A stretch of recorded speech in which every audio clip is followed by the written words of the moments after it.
বিষ্ণু বললেন এই সূরাটা এমন সূরা মানিআতুন মিন আযাবিল কবর। এই সূরা মুলক যারা তেলাওয়াত করবে তাদের কবরে কোনো আযাব হবে। আজকে থেকে সূরাতুল মুলকের তেলাওয়াত করা যাবে? পারা যাবে। আসেন না নিজেদেরকে একটু পরিবর্তন করি, আসেন না নিজেদের আমলের ঝুলিতে আরো কিছু বাড়াই, নিজেদের আমলগুলোকে সুন্দর করি, নিজেদেরকে আরেকটু পরিচ্ছন্ন করি।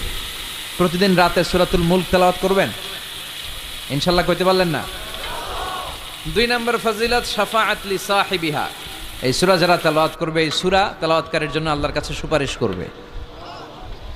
3 নম্বর ফজিলত খাসামাত আন সাহিবিহা।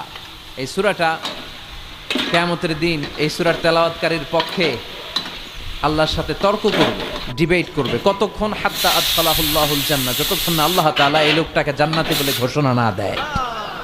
আল্লাহ যতক্ষণ অ্যানাউন্স করবে he is from paradise, he will